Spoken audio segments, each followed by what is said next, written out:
अस्सलाम वालेकुम friends, welcome back to top smarties drama serial Kaffara. Salar ने घर जाकर डेट फिक्स कर ली। माँ बाप तो साथ गए नहीं क्योंकि वो इस शादी के लिए रजामंद है नहीं, मगर सालार को इन बातों से तो फ़र्क नहीं पड़ता। जब सितारा उसके साथ होती है तो वो सब भूल जाता है। शादी की शॉपिंग भी अरूज पर है। सालार ने सितारा को हर वो चीज़ दिलवाई जो सालार को पसंद थी और सितारा को भी। दोनों ने बहुत ही खुशी खुशी अपनी शादी की शॉपिंग की और हर चीज़ अपनी पसंद से ली। मगर यहाँ पर ज़ुहैब हमें इस शादी से ज़्यादा खुश नज़र नहीं आ रहा। साथ साथ वो सितारा को भेजने की जल्दी में है, मगर सालार के साथ नहीं।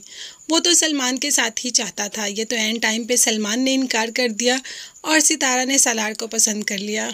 मगर ज़ुहैब की बातों से लगता है कि क्या पता एंड टाइम पे वो कुछ ना कुछ ऐसी हरकत कर दे जिससे कि नुकसान भी हो सकता है। वहाँ पर ज़ुहैब नहीं राज़ी। अगर हम यहाँ पर बात करें तो सालार के माँ बाप इस रिश्ते के लिए बिल्कुल भी तैयार नहीं। वो अपने इकलौते बेटे की शादी इतनी छोटी फैमिली में नहीं करना चाहते। उन्होंने तो सालार के लिए साहिबा को पसंद किया, एक ऊंचा ख़ानदान जिससे उनके बिजनेस को भी फ़ायदा होगा। मगर सालार ने उनकी सारी की सारी उम्मीदों पर पानी फेर दिया। आता है सालार अपने माँ बाप के पास कि मेरी शादी है, आप लोग ज़रूर आएँ। मैं चाहता हूँ कि आप मेरी शादी में आएँ, आप मेरे माँ बाप हैं। जिस पर बाप इस वक्त तो बहुत ज़्यादा गुस्से में आ गया और कहा कि बिल्कुल भी नहीं आएंगे। जिस तरह तुम कुत्ते बिल्लियाँ लाते हो और हमारा उनसे कोई रिश्ता नहीं होता, इसी तरह तुम्हारी लाई हुई बीवी से भी हमारा कोई रिश्ता नहीं होगा।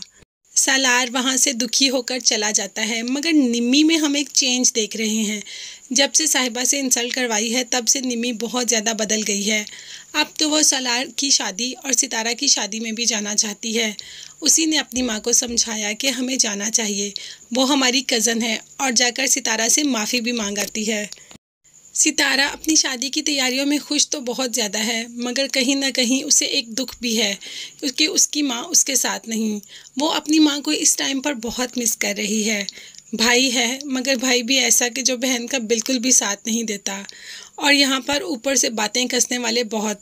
सलमान उसका अपना कज़न होते हुए उसे उसी की औकात याद दिलवा रहा था, जिस पर सालार ने भी कह दिया कि तुम्हें अपनी औकात याद नहीं, सारी ज़िंदगी मेरी उतरन पहनी है और अब हम ही को बातें सुना रहे हो। अब सितारा मेरा ही हिस्सा है, तो तुम्हें उससे बात सुनाने से पहले इस बात को तवज्जो देनी चाहिए कि तुमने पहना क्या है। हर वक्त तो तुमने मेरे कपड़े पहने, मेरे से लेके खाया, सब कुछ मेरा ही लेके मेरे पे ही ऐसे कर रहे हो। सालार ने सलमान का तो मुंह बंद करके वहाँ से भेज दिया, मगर ज़ुहैब का मुंह कौन बंद करेगा। वो तो आजकल बहुत ही आउट ऑफ कंट्रोल हुआ है और यही सितारा सोच रही है कि आखिर ज़ुहैब ऐसा क्यों कर रहा है। आप देखें सितारा और सालार की शादी होती है या नहीं होती, एंड टाइम पे ज़ुहैब कोई नया मसला खड़ा ही ना कर दे। जैसे हमेशा सितारा दुल्हन बनते बनते रह जाती है या शादी होते होते रह जाती है, क्या पता इस बार भी ऐसा हो। मगर इतनी घबराने की बात नहीं, इस बार ऐसा होने के चांसेस बहुत कम हैं। इसके अलावा जाते जाते मेरे चैनल को ज़रूर सब्सक्राइब कर लीजिएगा। साथ ही साथ बेल आइकन का नोटिफिकेशन है, उसको ज़रूर प्रेस कर दें ताकि मेरी हर नई आने वाली वीडियो आप तक बआसानी पहुंच सके। अपना बहुत ज़्यादा ख्याल रखिएगा और मुझे भी अपनी कीमती दुआ में याद रखिएगा। नेक्स्ट वीडियोस तक के लिए अल्लाह हाफिज़, bye bye and take care.